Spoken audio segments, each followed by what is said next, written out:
Hello students, आज हम पढ़ाने जा रहे हैं मटेरियल कंट्रोल।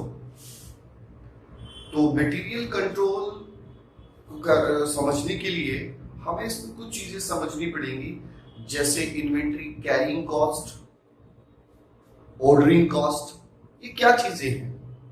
हमें मटेरियल को कंट्रोल करने के लिए ये देखना पड़ता है कि हम मटेरियल किस क्वांटिटी में खरीदें। अब जब हम मटेरियल मार्केट से खरीदते हैं तो ये बड़ा इशू हो जाता है कि किस क्वांटिटी में मटेरियल को खरीदा जाए। अगर हम कम खरीद लेते हैं तो हमें बार बार खरीदने जाना पड़ता है मार्केट। यदि हम ज्यादा खरीदते हैं तो हमें स्टोरेज मेंटेन करना पड़ता है। तो हम एक ऐसी क्वांटिटी चाहते हैं जो हमें सफिशिएंट हो, तो जस्ट सपोज कि हमने देखा कि कैरिंग कॉस्ट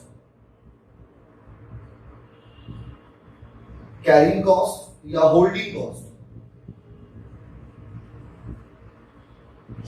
कॉस्ट या फिर एक दूसरा ऑर्डरिंग कॉस्ट।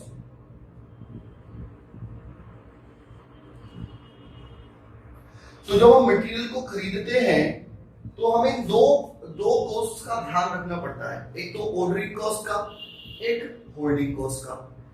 यदि आप मटेरियल कम क्वांटिटी में खरीदोगे तो आपको बार बार ऑर्डर देना पड़ेगा, तो इससे आपका ऑर्डरिंग कॉस्ट बढ़ जाएगी।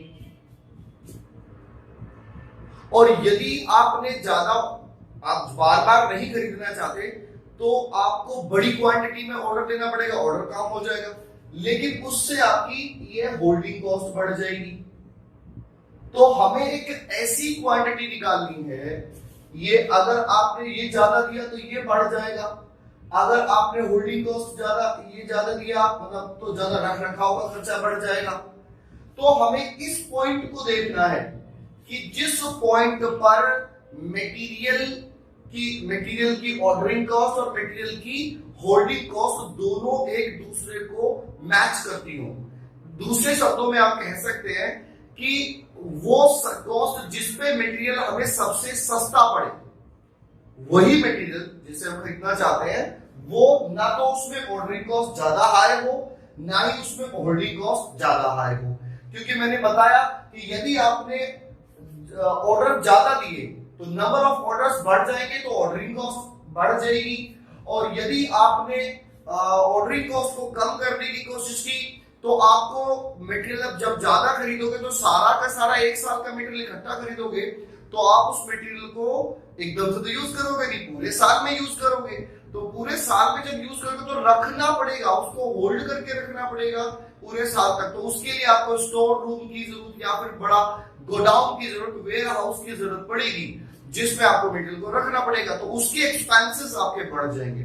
यदि रेंट पे लोगे तो जो भी, या फिर मटेरियल जो आपने होल्ड करके रखा उसमें भी तो आपका पैसा लग गया ना, ब्लॉक हो गया, तो वो चीजों को हमें देखना पड़ेगा कि मटेरियल की कॉस्ट किस पॉइंट पे। तो इस पॉइंट को, जो ये पॉइंट होता है, इसको हम बोलते हैं EOQ पॉइंट, यानी कि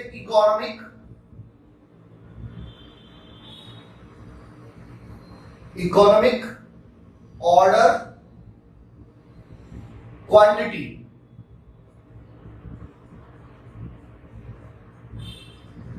इकोनॉमिक ऑर्डर क्वांटिटी यानी कि EOQ। ये EOQ इसको हम कहेंगे किसको? ये हमारी जो पॉइंट है, this point will be called economic order quantity cost. तो ये इकोनॉमिक ऑर्डर क्वांटिटी आएगी। तो ये सबसे मेन पॉइंट हमें कैलकुलेट करना होता है। क्यों? वजह उसकी ये होती है कि जब हम मटेरियल को खरीदते हैं, suppose I am the purchaser in the company, purchase manager, तो मैं ही मटेरियल को परचेज करूंगा सारी कंपनीज में। तो जब मैं इसको परचेज करूंगा तो मुझे ना जो वेंडर्स होते हैं, जो सप्लायर्स होते हैं, मुझे अजीब के लालच देते हैं कि सर आप बड़ी क्वांटिटी में खरीद लीजिए, हम आपको ये डिस्काउंट दे देंगे, वो डिस्काउंट ऑफर करेंगे। क्योंकि सप्लायर तो चाहता है उसका ज्यादा से ज्यादा मटेरियल बिके, तो वो चाहेगा कि हम ज्यादा से ज्यादा ऑर्डर ज्यादा से ज्यादा क्वांटिटी में करें। लेकिन हमें अपना सोचना है, अपनी कंपनी के पॉइंट ऑफ व्यू से सोचना है कि कंपनी को मटेरियल किस कॉस्ट पर सबसे सस्ता पड़ेगा। तो इसके लिए हमें we have to find out economic order quantity, और इकोनॉमिक ऑर्डर क्वांटिटी के लिए हमारा ये पहला ही पॉइंट है, मैं आपको बता देता हूं।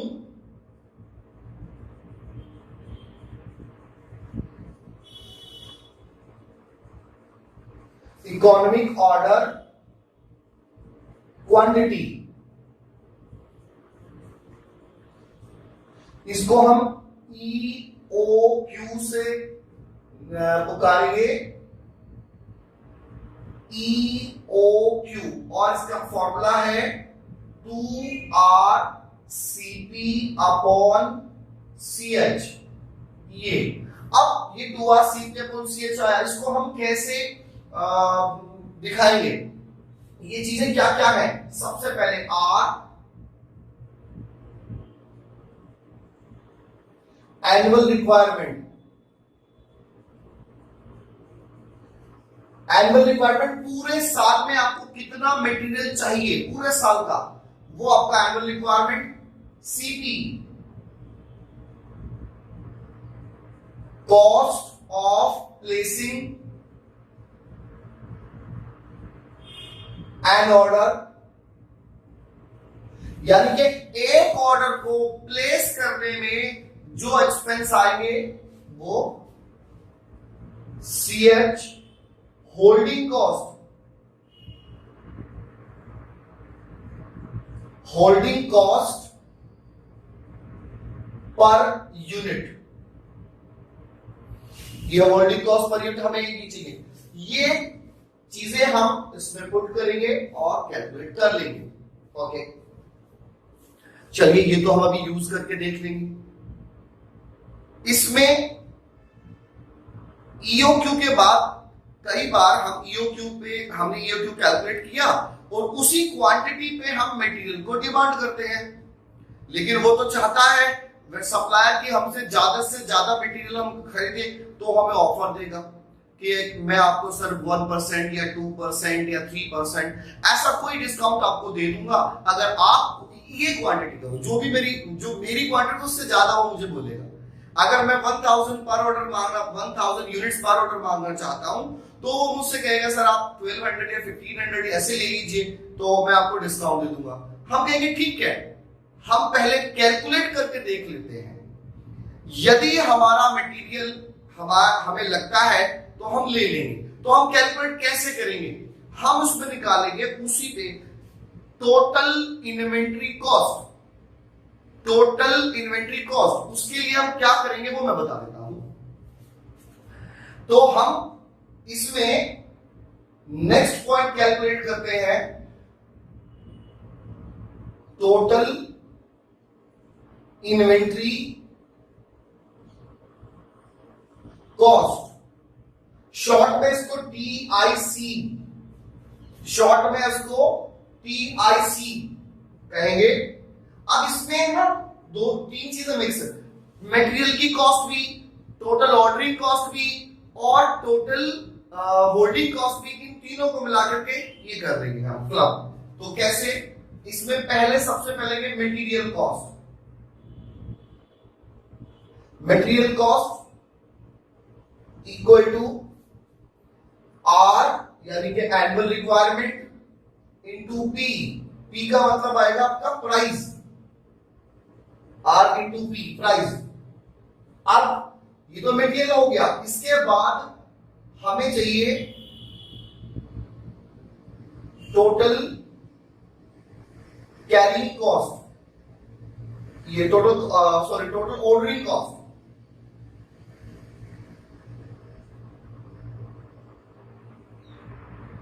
Total ordering cost.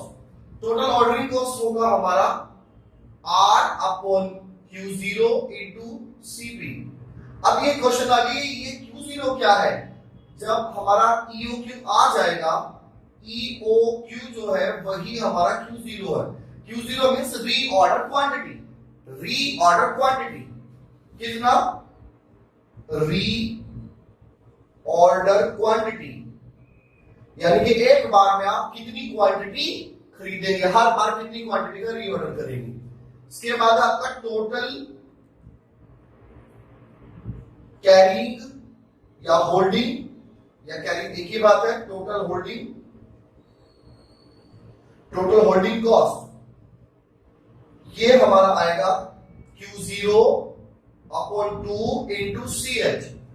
CP हमारा बेटा ये ऐसी CH हमारा ये होल्डिंग कॉस्ट आएगा। अब इन TIC निकालने के लिए इनको तीनों को क्लब कर दीजिए आप, R इंटू P यानी कि ये वाला, प्लस ये R upon Q0 into CP plus Q0 upon 2 into CH, यानी कि ये तीनों को मिला देंगे तो Q0 आएगा।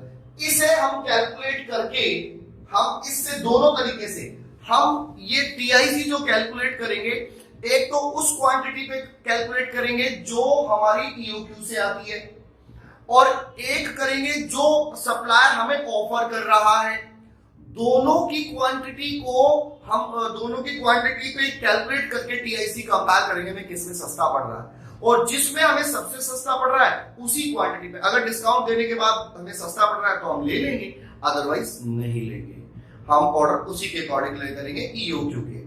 ये तो मैंने आपको बताया। अब मैं बताता हूं इसका यूज कैसे करना है। यूज करने के लिए मैं एक आपके सामने क्वेश्चन रखता हूं और उस क्वेश्चन को देखिए जरा।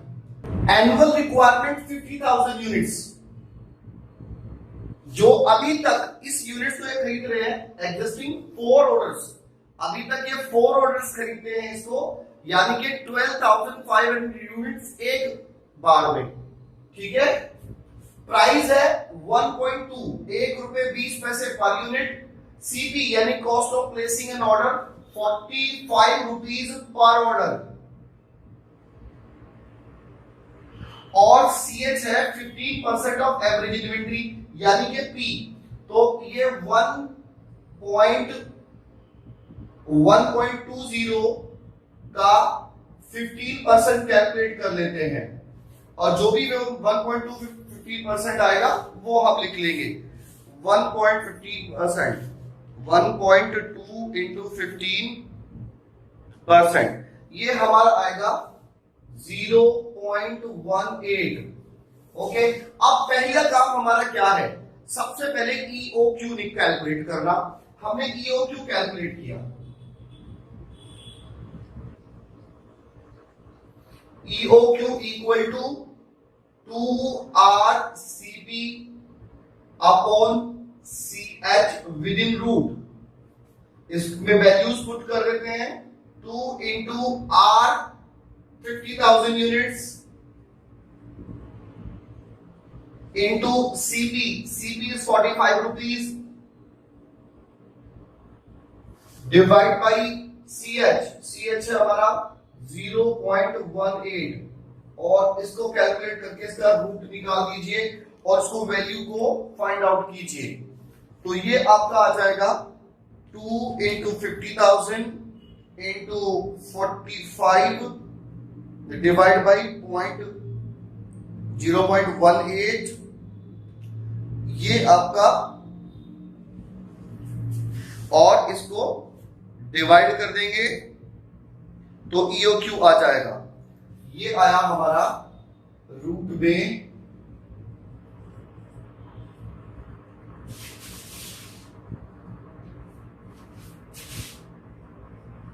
इतना, और जैसे इसको हम रूट खोलते हैं तो ये 5,000 यूनिट्स। अब ये 5,000 units I, that means you should purchase only 5,000 units in one order. अगर आप एक ऑर्डर में एक यूनिट, 5,000 यूनिट्स का एक ऑर्डर करते हैं तो आपको सबसे सस्ती पड़ेगी। यदि आपने 5,100 भी आपने परचेज की तो वो महंगा हो जाएगा। यदि आपने से कम यूनिट परचेज की तो भी आपको महंगा हो जाएगा। यानी कि 5,000 is that quantity on which you should place N order. Okay, तो अभी इस पे TIC की टोटल इन्वेंट्री कॉस्ट निकाल के देखते हैं। TIC का फॉर्मूला हमने अभी ये नोट किया था, यही formula, R into P plus R upon Q0 into CP plus Q0 upon 2 into CH। अब इसमें वैल्यूज पुट कर दीजिए। ये हमारा R annual requirement 50,000 into P 1.20 plus R, फिर से R 50,000 डिवाइड बाई Q0 अभी कैलकुलेट करें। EOQ ही हमारा Q0 होता है, वो 5,000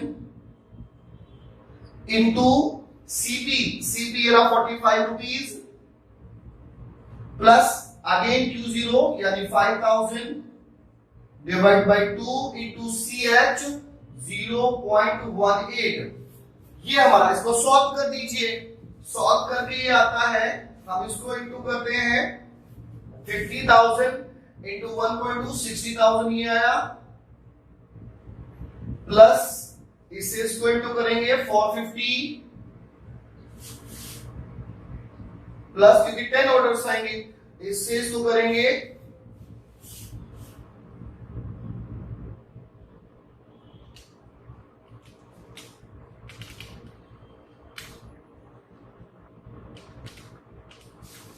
ये भी 450, तो टोटल हो गया ये 60,900 rupees. 60,900 rupees if you are purchasing the material on economic order quantity। अब हमसे इसने पूछा क्या है एग्जैक्टली, इसने कहा कि मैं पहले से, ये बंदा पहले से 12,500 यूनिट्स एक बार में खरीद रहा था, और अभी हम कह रहे हैं कि भाई आप EOQ पॉलिसी अपनाओ, यानी कि जितना EOQ क्वांटिटी आती है उतनी क्वांटिटी में आप ऑर्डर करो। तो EOQ क्वांटिटी में ऑर्डर करने से ये मटेरियल हमें 60,900 का पड़ रहा है। तो अब हमें ये कैलकुलेट करके देखना होगा कि यदि यही मटेरियल हमने जो अब तक खरीदते आए 12,500 यूनिट्स एक बार में, तो कितना खरीदते हैं। तो इसका मतलब वो इस टाइम पे Q0 आपका 12,500 था, तो उस पे कैलकुलेट करते हैं। if Q0 equal to 12,500 units, अब इस पे हम पहले TIC कैलकुलेट कर लेते हैं। TIC equal to same formula R into P plus R upon Q0 into CP plus Q0 upon 2 into CH।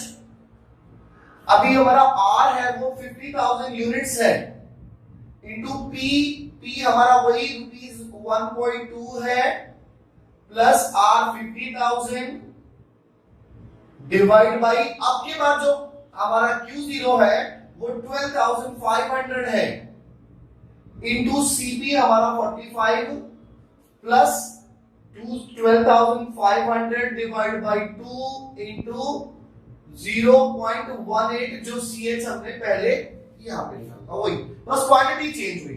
अब इस क्वांटिटी पे क्या प्राइस आते हैं यही हमें कैलकुलेट करना है, so that we can know that कि भाई हमें कितना सेव करेंगे हम अगर इकोनॉमिक ऑर्डर क्वांटिटी यूज करते हैं। तो अभी हमने इसको कैलकुलेट किया, दैट इज 60,000 प्लस 180 प्लस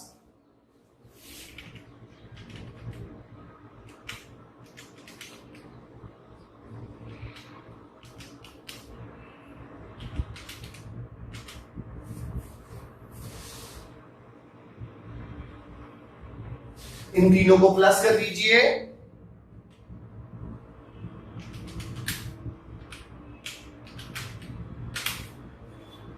₹61,305 61,300। देखिए अभी तक जब आप मटेरियल खरीद रहे थे तो ये मटेरियल आपको 61,305 रुपीज में आप खरीद रहे थे, लेकिन इकोनॉमिक ऑर्डर क्वांटिटी में खरीदने से 60,900 में ही आप उसे परचेज कर ले रहे हो। तो ये सस्ता था ना, इकोनॉमिक ऑर्डर क्वांटिटी में आपको मटेरियल सस्ता पड़ेगा। Got it?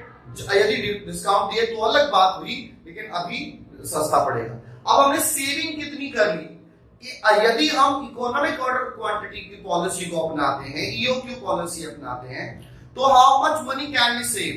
तो मैं बता देता हूं,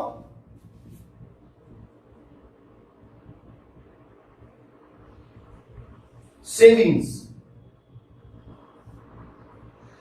61,305 रुपीज अभी तक खर्च कर रहे थे, 60,900, ये आप इसमें से माइनस कर दीजिए, ये आएगा आपका 405 रुपीज, ये आपकी सेविंग आएगी। ओके, तो इस तरह से ये आप क्वेश्चन कर सकते हैं अपनी बुक से, जो भी आपके पास बुक हो किसी भी राइटर की, आप ट्राई करें। और एक इसी का कंट्रोल का एक मेथड और है जो लेवल्स का मेथड है, उसके लिए हम आपको अपनी एक अगली वीडियो देंगे, उसमें आप उसको कल क्लियर कराएंगे। Okay, bye bye.